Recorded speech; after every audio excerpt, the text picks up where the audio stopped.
Bueno, comenzamos esta segunda y última reflexión, una fe viva. Voy a leerles del Evangelio según San Juan. En el capítulo 12, desde el versículo 39.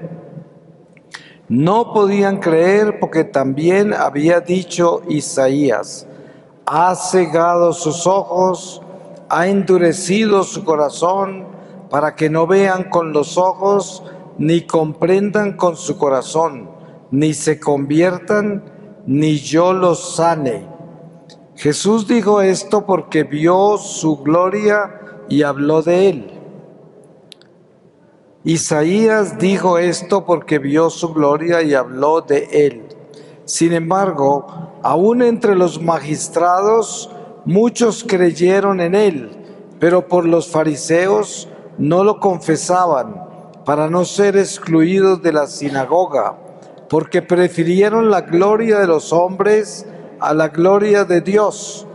Jesús gritó y dijo: el que cree en mí no cree en mí, sino en aquel que me ha enviado, y el que me ve a mí, ve a aquel que me ha enviado. Palabra de Dios. Pues en este corto pasaje vemos algo muy común, muy humano, y que ocurre no solamente en los tiempos de Jesús, también ocurre hoy. Y es que mucha gente, por respeto humano, niega a Dios. Y entonces esos fariseos, esos judíos que creían en Jesús cuando él predicaba, no se atrevían a decir que creían en él por miedo a los otros judíos, por puro respeto humano. O sea, preferían rechazar a Dios y lo que sentían que era Dios, que era de Dios, a perder la amistad con esa gente con la cual vivían, con los que pertenecían en el templo con ellos.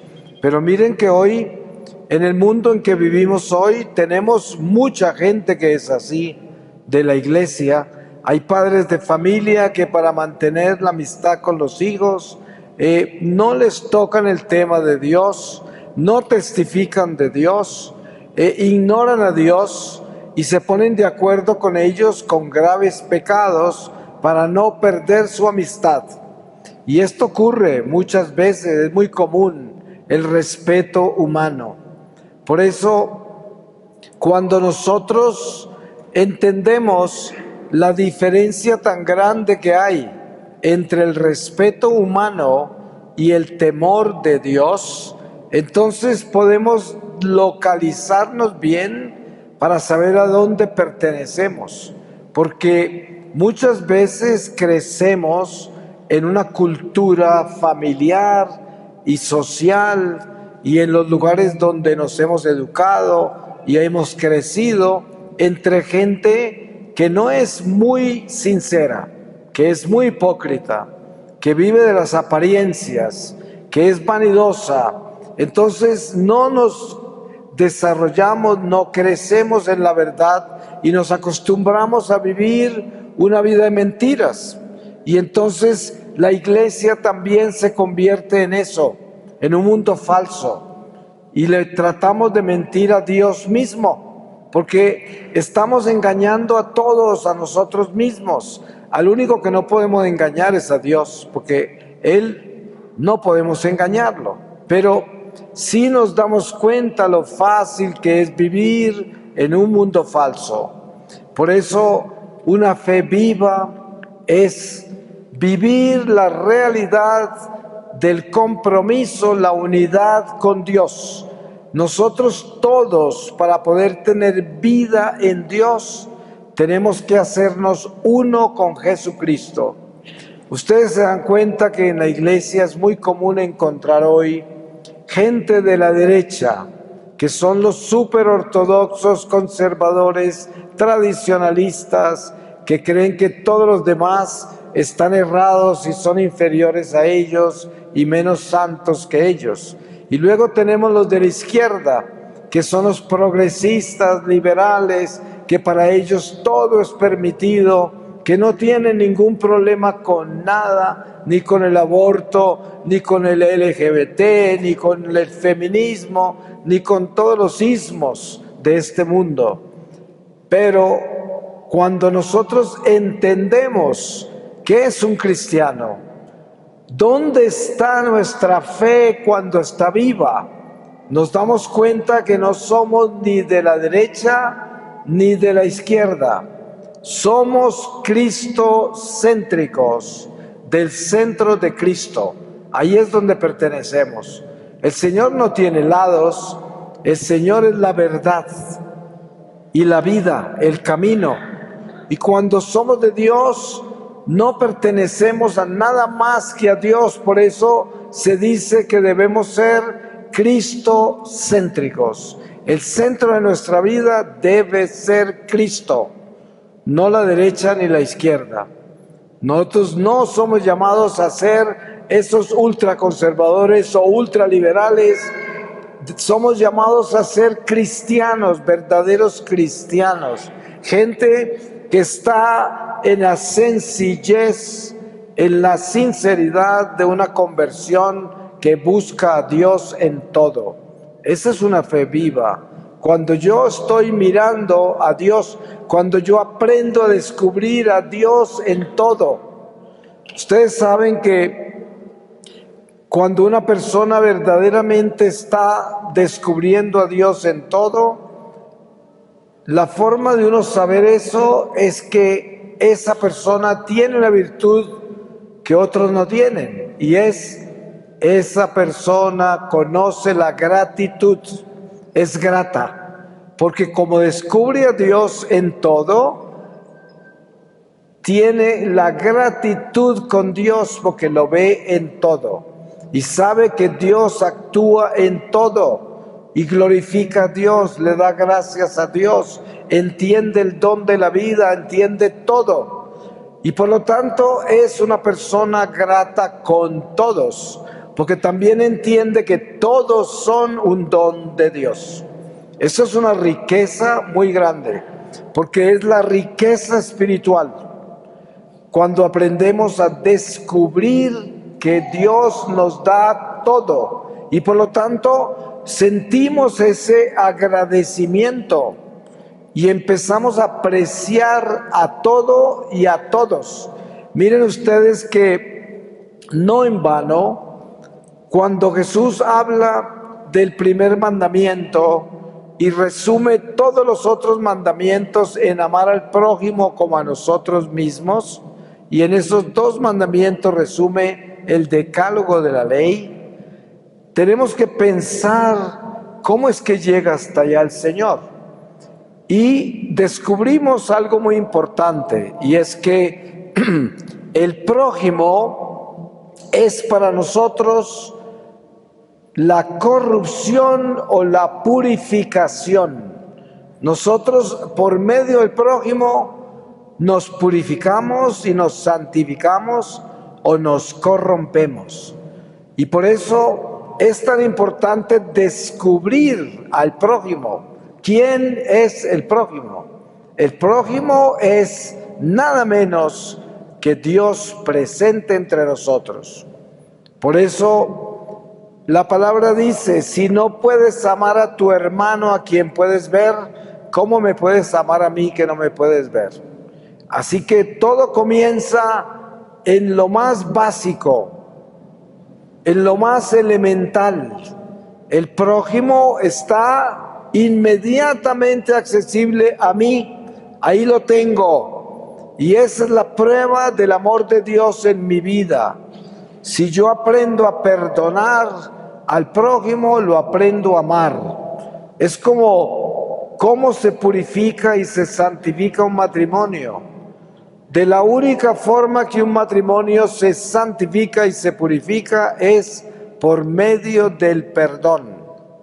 Claro, hay muchas otras virtudes como la paciencia, la compasión, la tolerancia, la caridad, que todas forman parte de esa gracia para estar unidos, pero vital es el perdón, porque nosotros cuando aprendemos a perdonar, Entonces, usted viaja por este mundo entre la gente y como usted sabe perdonar, usted no discrimina a la gente, porque usted los perdona. Hay gente que viene que a usted no le gusta, hay gente que hace cosas malas, hay gente que no es alguien que usted aceptaría en su vida, pero usted les perdona. Y por lo tanto usted no se corrompe con las cosas que a usted no le gustan. Simplemente las santifica.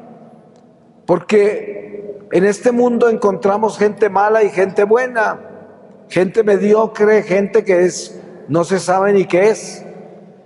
Pero cuando nosotros somos capaces de vivir en el Espíritu de Dios, entonces alcanzamos a elevarnos a un estado en el cual aceptamos la gente como creación de Dios. Miren que cuando usted mira a una persona cualquiera, sobre todo alguien que usted no conoce, usted no se puede olvidar que esa persona tiene un alma y que Dios la ama y Dios la creó con amor y Dios la quiere salvar, sin importar en qué anda esa alma, sin importar qué está haciendo, quién es.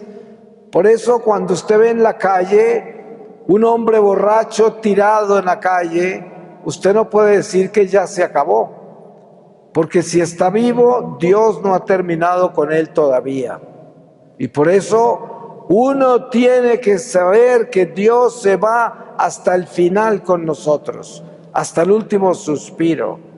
Y la Virgen de Fátima le enseñó a los pastorcitos oraciones. Entre esas, le enseñó una que utilizamos en el rosario casi en todo el mundo hoy, entre las decenas. Y parte de esa oración dice: lleva todas las almas al cielo, especialmente las más necesitadas de tu misericordia. Y miren que la Virgen está enseñando esa oración a los pastorcitos, y cuando dice eso, no dice lleva todas las almas católicas al cielo. No, dice lleva todas las almas al cielo, de toda la humanidad, sin discriminar a nadie. Porque eso es lo que Dios quiere.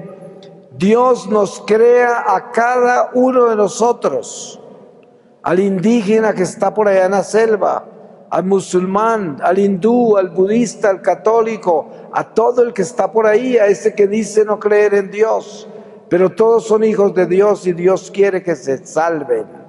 Ahora, tenemos que entender algo importante.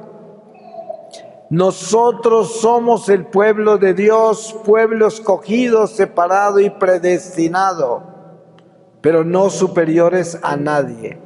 Lo que pasa es que somos el ejército de Dios, responsable de la salvación de las almas. Miren ustedes que los hebreos fueron escogidos por Dios y formados desde Abraham por siglos para la encarnación del Mesías. Y comparado con la población que había en el mundo en esos tiempos, esos hebreos eran un puñado de gente. Sin embargo, ese puñado de gente fueron los instrumentos de Dios para traer al Mesías que vino para salvar a la humanidad entera. Entonces, nosotros somos un pueblo que quizás somos una minoría, a pesar de que somos 1.200 o 1.300 millones de católicos en el mundo, de una población de 8 billones. 8.000 millones. El caso es que pareciera que fuéramos una minoría, pero este pueblo de Dios, escogido por Dios, que somos nosotros, estamos encargados de interceder, de orar, de velar por la salvación de todas las almas. Entonces, ¿cómo podemos decir nosotros que estamos viviendo una fe viva? De la única manera que podemos decir eso es si nuestra religión, esta religión católica que profesamos, tiene espíritu. Es muy importante entender qué es eso, porque la religión sola no nos puede salvar. Por eso el apóstol dice, si tú no amas, si tú no perdonas, si tú no tienes compasión, no tienes obras de misericordia, tu religión es vana, no sirve. Entonces hay que entender que nosotros, esta religión que el Señor nos dio, esta doctrina católica, todo este conocimiento de Dios por medio de la palabra revelada, es una plataforma de lanzamiento de nuestra alma. Desde esta religión tenemos que lanzarnos al abismo de Dios y elevarnos al Espíritu de Dios para que el amor de Dios eleve nuestra religión hacia el Espíritu que cambia nuestra vida, que la transforma, que transforma nuestro corazón, como lo decíamos en la reflexión anterior, que es el encuentro con el fuego que verdaderamente se aviva en nosotros y hace que sintamos a Dios en nuestra vida, en nuestro corazón, que sepamos que Dios está vivo en mí, que Dios camina conmigo, que Dios me conoce, que Dios me escogió, que Dios me escogió con nombre propio. Ustedes se pueden imaginar lo que significa de que usted ha sido escogido, separado, predestinado por Dios para ser católico.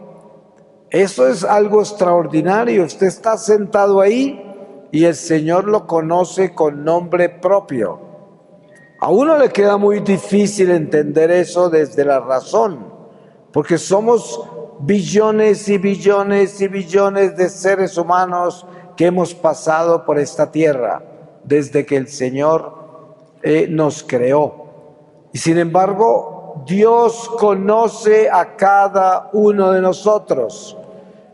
Y por eso hay que entender la inmensidad de Dios, lo inmenso y misterioso que es. Estamos acá, pero sabemos que la Iglesia nos ha revelado que el Señor es omnipresente, que quiere decir está presente en todos, en toda parte, todo el tiempo. Algo incomprensible, pero precisamente la fe viva es la que nos lleva a unirnos con ese Espíritu de Dios y tener la vida de ese Espíritu y saber quiénes somos y saber lo importante que es descubrir quiénes somos, que no somos simplemente unas criaturas insignificantes. Yo le digo a la gente siempre algo muy básico como ejemplo, y es, usted puede traer agua a la iglesia, agua que inicialmente es simplemente agua, y le pide al Padre que se la bendiga. Y cuando el Padre se la bendice, ya no es agua común, es un sacramental, es agua sobrenatural. Y esa es una criatura inferior, el agua. ¿Qué pasa cuando traemos un ser humano a la iglesia para ser bautizado? Llega como un ser plenamente natural, racional, simplemente humano. Pero cuando es bautizado, ya no es un ser común, es un ser sobrenatural. Si el agua bendita puede, al esparcerse, cada gota puede quemar los demonios y están flotando por el aire, ¿cómo será un ser humano que es fiel a Dios, que lleva el Espíritu de Dios? Por eso tenemos que descubrir quiénes somos nosotros, para que nos demos cuenta el potencial tan extraordinario que hay en nuestra vida cuando nosotros de verdad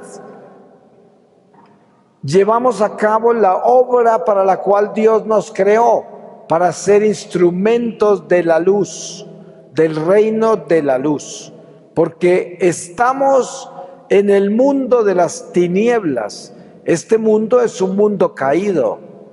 Miren, ahora que estamos todavía en este cuerpo mortal, nosotros somos iluminados por las luces de los astros, el sol, la luna, las estrellas, y también por la ciencia que nos ha dado estas lámparas, esta luz artificial. Todo esto ayuda a iluminar las tinieblas en las que pudiéramos estar. Pero al morir, en el momento que el alma sale de este cuerpo, ni el sol, ni la luna, ni las estrellas, ni estas lámparas van a alumbrar esa alma. La única luz que va a tener esa alma es tanto amor de Dios como el que adquirió durante esta vida. Es la única luz. Hay almas que mueren en total tinieblas porque nunca amaron y no tienen luz y quedan en las tinieblas totales. Si nosotros pudiéramos ver este mundo caído y darnos cuenta de qué está formado, yo no creo que sobreviviríamos, porque esto es una nube espesa, inmensa de espíritus caídos, porque son las tinieblas. Y por eso el Señor nos reveló con mucha claridad que estamos en el destierro, que esta no es nuestra casa y que esto está en manos de los espíritus del mal, hasta el punto que Jesús dijo: el príncipe de este mundo se llama Satanás. San Juan el Evangelista dice: el mundo entero está en manos del diablo. Y por eso leemos pasajes como San Pablo en un momento dado, creo que le escribía a los tesalonicenses o a alguna de sus iglesias, y les explicaba por qué no había podido llegar. Y dijo: Satanás no me dejó llegar. Y estamos hablando del superapóstol, de alguien que tenía los dones más extraordinarios. Y sin embargo, el príncipe de este mundo en algunos momentos hace cosas así. Y no porque tenga más poder que Dios, porque el demonio ha sido derrotado en la cruz por el Señor. Sin embargo, mientras estemos en este mundo, no podemos olvidarnos quién es el príncipe de este mundo. Eso lo debemos tener claro. Pero también jamás podemos olvidarnos que nosotros somos el ejército de la victoria, el ejército de la cruz, que es la victoria. Pero para vivir en esa victoria tenemos que serle fieles a esa cruz, a ese Señor, fieles. Y de esa forma somos parte de la victoria, porque la victoria en nuestra vida es nuestra obediencia a Dios, nuestra obediencia incondicional. Eso es lo que nos da vida en Dios. Eso es lo que nos da una fe verdadera, que tiene vida, que es cuando yo le doy el señorío a Dios en todas mis cosas. Es muy fácil venir a la iglesia y sentirme de Dios en la misa el domingo. Y es fácil venir en la Semana Mayor a participar en todas las procesiones y los eventos y sentirme muy religioso. Todo eso es fácil. Pero cuando salgo de la iglesia y termina la Semana Mayor y estoy por allá en la calle y en la vida que vivo, de pronto ya no soy de Dios. Y soy de Dios solo cuando estoy en iglesia, o solo cuando estoy orando, o solo cuando estoy haciendo algo que tiene que ver con Dios. Pero el resto de mi vida no la vivo con Dios. Entonces, esa no es una fe viva. Una fe viva es cuando nosotros somos 24 horas al día de Dios. Les pongo un ejemplo.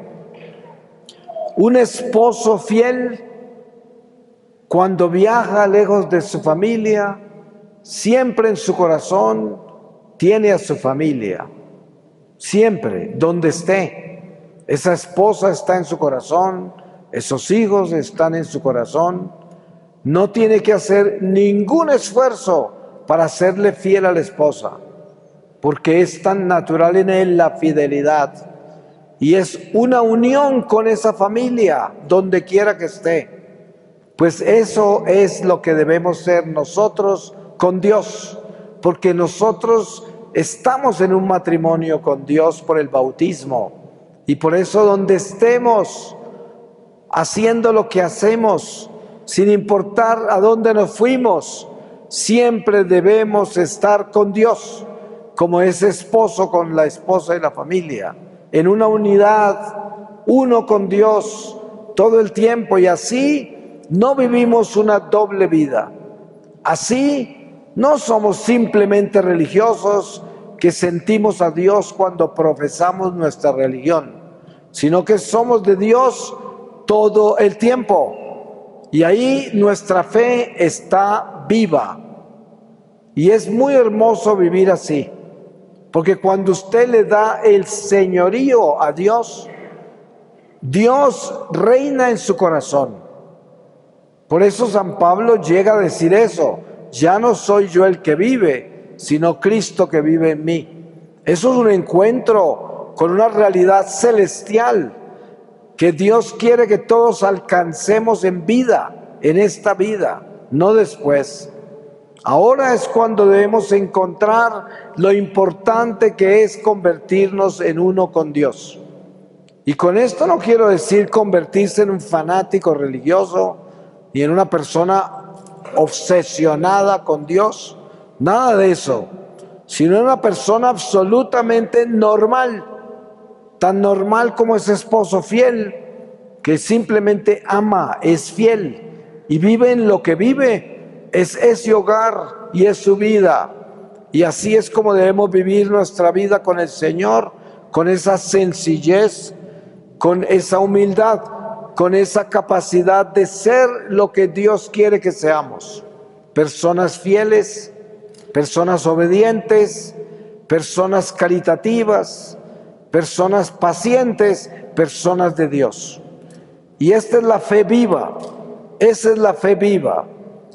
Hay que pedirle a Dios siempre que haga posible que nosotros caminemos con Él, pero sin ningún interés, como dice Santa Teresa de Ávila en muchos de sus escritos, que el amor que ella tiene por Él no es por el miedo de irse al infierno, que el amor que ella tiene por Él no es por el inmenso deseo de irse al cielo, que el amor que ella tiene por Él no es porque Él la perdona, sino porque lo ama, porque verdaderamente lo ama. Y ese amor verdadero es lo importante. ¿Por qué vengo yo a la iglesia, a misa? ¿Por qué vengo a un evento como este que el Padre los invitó y los inspiró para que vinieran? Porque yo amo, porque yo oigo, porque yo atiendo, porque yo me voy detrás de ese viento del Espíritu que me empuja, que me lleva, porque voy detrás de las cosas que yo siento que son de Dios. Ese es el amor, ahí está el amor de Dios. Y entonces, qué lindo que es saber que nosotros caminamos así. Perdón, que nosotros tenemos esa capacidad de caminar rectos con el Señor, de atrevernos a ser de Dios. Miren lo hermoso que es la adoración al Santísimo. Cuando nosotros entendemos la gracia tan extraordinaria que es adorar al Señor expuesto en el Santísimo, entonces con más razón continuaremos buscando momentos para hacerlo. Por esto, nosotros por naturaleza humana somos idólatras. La tendencia nuestra a adorar criaturas humanas, adorar el dinero, adorar el vientre, la comida, adorar las cosas de este mundo material, a estar esclavos del consumismo, de todo lo que hay en este mundo. Esa tendencia está en nosotros. Dense en cuenta que los hebreos que sacó Moisés de Egipto, durante el éxodo en el desierto, esos 40 años, estuvo el Señor exorcizándole todos esos dioses falsos con los que se contaminaron con los paganos de Egipto. Y eso fue una batalla increíble. Pero nosotros estamos también en el desierto de la conversión. Estamos saliendo de Egipto, porque Egipto es el mundo material y el desierto es la iglesia, la conversión. Ustedes han visto en el libro del Apocalipsis, en el capítulo 12, cuando habla San Juan de la mujer vestida de sol con esa diadema de estrellas, embarazada, peleando con ese dragón y que se va al desierto. Sí, esa es la iglesia y esa es la Virgen y ese es Jesús, y se va al desierto. Y miren que estamos en el desierto y precisamente la Cuaresma es un ejemplo de esos 40 días que representan esos 40 años del pueblo de Dios, y que es una conversión, un camino de conversión, de exorcismo.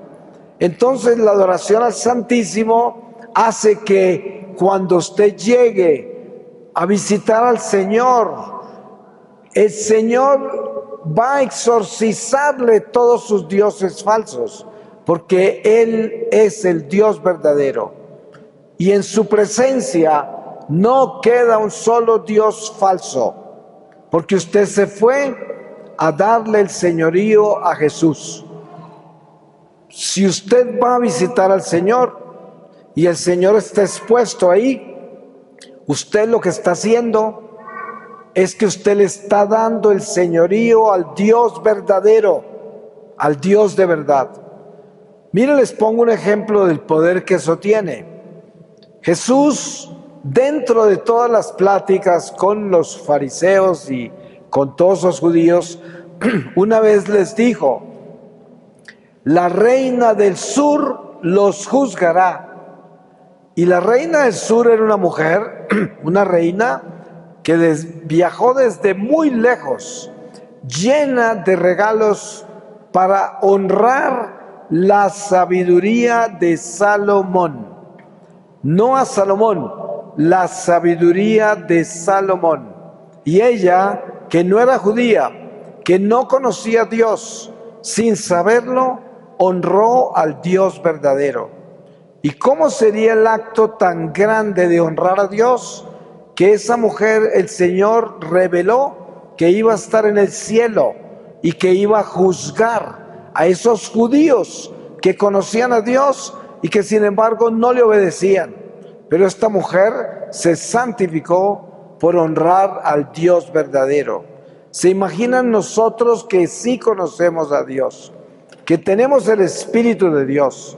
Cuando usted va a adorarlo en el Santísimo Sacramento, usted es exorcizado de sus ídolos falsos, porque usted está en presencia del Dios verdadero, del Todopoderoso. Es uno de los actos más extraordinarios que podemos llegar nosotros a ejercer como católicos dentro de las grandes maravillas y tesoros que la Iglesia nos ofrece. Pero entre ellas, la adoración al Santísimo, algo extraordinariamente poderoso. Si supiéramos verdaderamente la trascendencia que tiene eso, iríamos con frecuencia a adorar al Señor. Y miren que usted no necesita tener el Santísimo expuesto, que hay veces que no está, pero el Señor está en el sagrario de su parroquia. Usted puede venir a visitarlo. Es lo mismo, se sienta a visitarlo cerca al sagrario y ahí está el Señor. Y claro, las capillas de adoración perpetua que tienen al Señor expuesto, o las horas de adoración al Santísimo que hay en las parroquias, pues son momentos extraordinariamente especiales que la Iglesia nos da y tenemos que aprovecharlos, porque esa es la fe que tiene vida. Una fe viva es aquella que cree, entiende que Jesús está vivo en esa Eucaristía. Este es un principio muy importante de nuestra fe, el creer en lo que la iglesia nos ha revelado.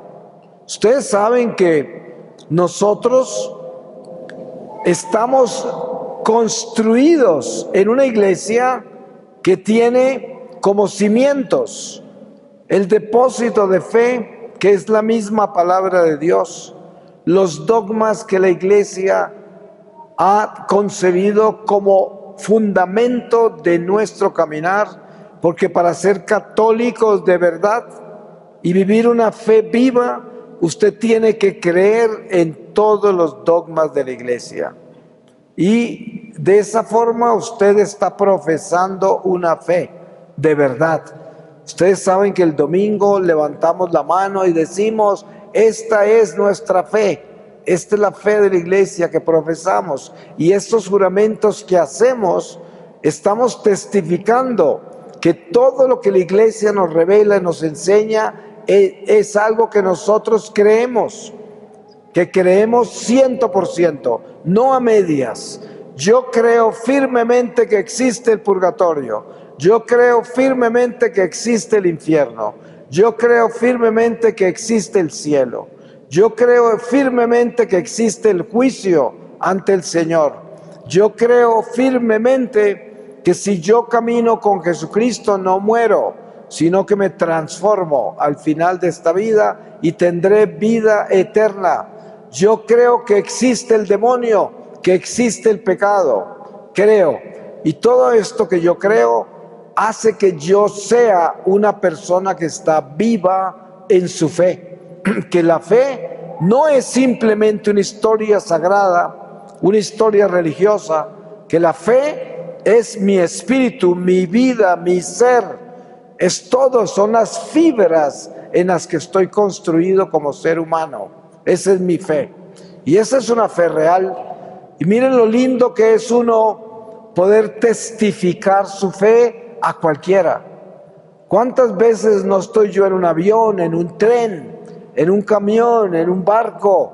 Y muchos extraños que están sentados al lado mío me preguntan, ¿y usted qué hace? Digo, yo soy misionero de la Iglesia Católica. Y comienzan a preguntar y yo comienzo a responderles. Y pienso que es uno de los momentos más hermosos de mi vida. Porque estoy hablando del Dios que yo amo, de un Dios que yo conozco, de un Dios que me ha rescatado, de un Dios que yo sé que está vivo, de un Dios que lo creó al que me está preguntando. Todo eso. Y es una dicha inmensa poder testificar la fe y tener esa fe viva, de verdad, y poderla testificar desde los tejados, como dicen los salmos, desde todas partes, y con un convencimiento increíble. Es como cuando usted está en un restaurante y hay mucha gente, y le traen su comida y usted la bendice frente a todos. Porque usted está testificando, usted está bendiciendo sus alimentos. Usted no tiene respeto humano, usted tiene temor de Dios. Usted ama a Dios y le da gracias por esa comida que le trajeron al frente de todo el mundo. Y eso son cosas pequeñas, pero usted no se imagina lo que eso significa en el mundo espiritual. Ese bendecir los alimentos en medio de multitudes es una gracia muy importante, porque usted está testificando a Dios. Usted está dando testimonio de quién es usted. Y qué importante que es eso, poder caminar con esa corona de Cristo en nuestra cabeza, con dignidad, con la frente alta, con la seguridad de que somos parte de un reino, que es el reino eterno de Dios, la victoria total sobre este mundo de tinieblas. Voy a terminar con una lectura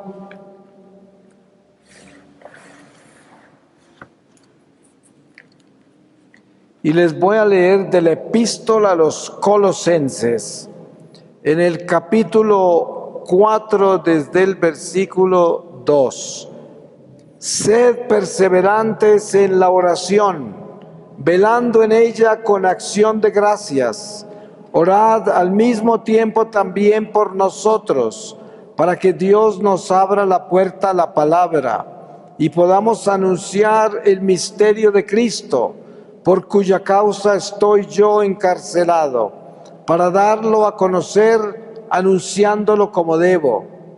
Portaos prudentemente con los de fuera, aprovechando bien la ocasión, que vuestra conversación sea siempre amena, sazonada con sal, sabiendo responder a cada cual como conviene. Palabra de Dios. Pues yo le doy muchas gracias a Dios por todos ustedes que son piedras vivas de esta iglesia que yo amo tanto. Le doy muchas gracias de nuevo al Padre por haberme abierto las puertas de su iglesia. Y también le pido a Dios que los bendiga, que haga de esta Semana Mayor un momento de experiencia mística en sus vidas, que revivan ese sacrificio del Señor y que puedan acompañarlo de todo corazón, porque eso verdaderamente alegra al Señor y a nuestra Madre Santísima y a los ángeles, a los santos, a todo el cielo y sobre todo las almas de purgatorio que están de una forma u otra relacionadas con nosotros, también se alegran, porque cada vez que nosotros amamos y caminamos en fe con la iglesia, ellas progresan hacia la luz. Somos un solo cuerpo, todos nosotros, y los unos afectamos a los otros. Y cada que nosotros vivimos en paz con Dios y en armonía con Dios, aumentamos las gracias de toda la iglesia, del purgatorio, alegramos el cielo, traemos luz a este mundo. Pues que el Señor los haga valiosos instrumentos de la luz y que ustedes sean esas personas con las que nos encontraremos en el cielo un día. Amén. Amén.